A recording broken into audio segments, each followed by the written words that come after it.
A soldier in the United States Army stands strong, a member of a band of brothers and sisters bound together by timeless values and sharing a sense of duty and loyalty to their fellow soldiers that is unlike any other in the world. Their willingness to sacrifice for each other, to never leave a fallen comrade, to even die for each other, is what makes a soldier strong on the battlefield and off.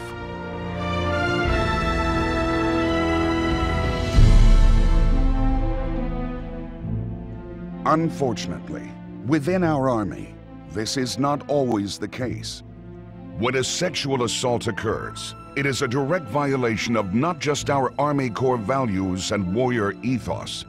It is an assault on the Army way of life. A life in which it is our duty to protect and take care of each other, no matter the time, place, or circumstance. As a band of brothers and sisters, it is our personal duty to intervene and prevent sexual assault and harassment. I didn't tell anybody at the time, and I didn't really even think of the word sexual assault when it had happened to me. I told him to stop, and he kept going. And then I started crying. I couldn't do anything, I just froze.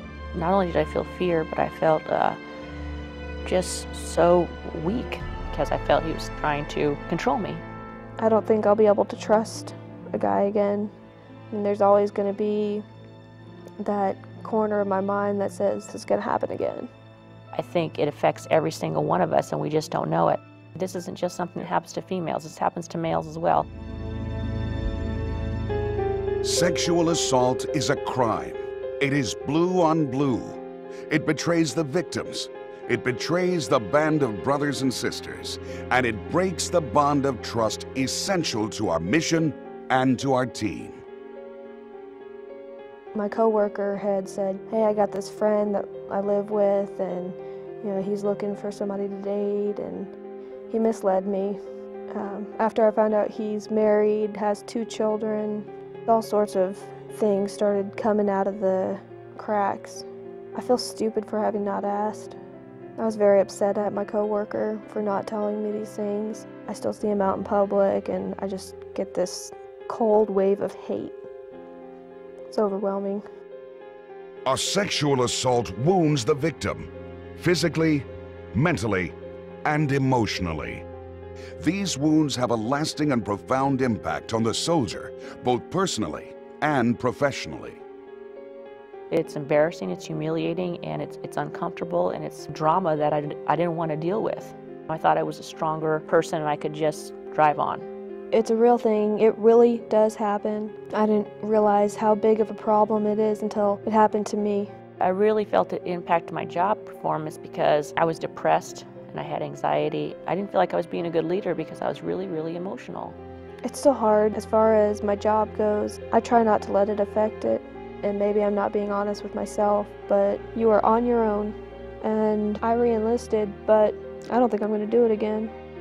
The damage resulting from a sexual assault extends far beyond the victim, weakening the very health and morale of our soldiers, breaking the bond of trust within our team, shattering the confidence soldiers have in one another, and undermining unit readiness.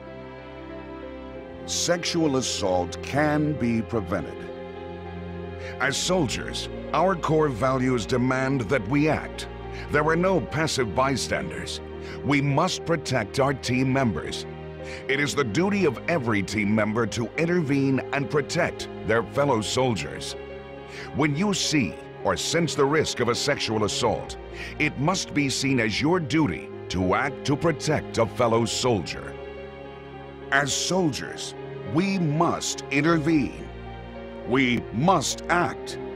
And we must be motivated to do what's right.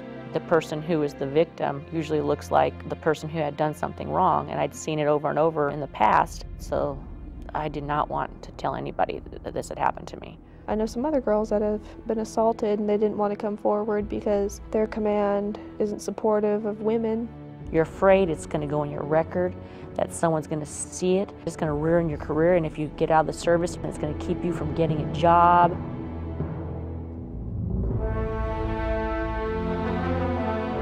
Your Army leadership is joining with soldiers across the Army in a commitment to free our Army of sexual assault and harassment.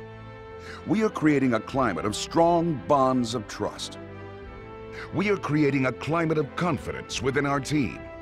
Cultural change is successful when soldiers reject the precursors of sexual assault.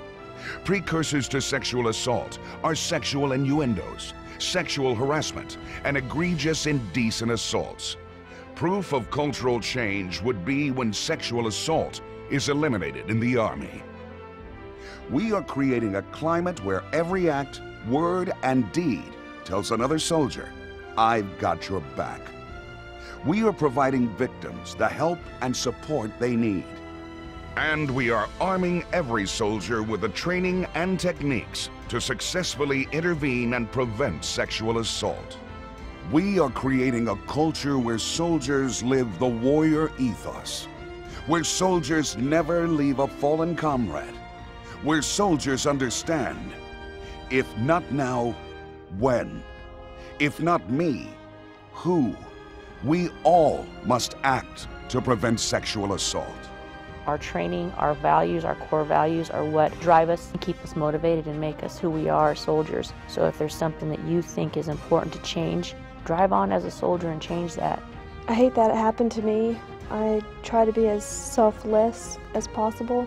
I don't want to see it happen to anybody else. People need to know about this. I think that's what's driven me and motivated me to get better and to take on these challenges, is the fact that one soldier, one leader, one person can make a difference. Together, we will fight to prevent any and all sexual assaults. We will intervene. We will act. We are motivated to engage and keep our fellow soldiers safe from sexual assaults, no matter what. I am strong. I am Army Strong, and so are you.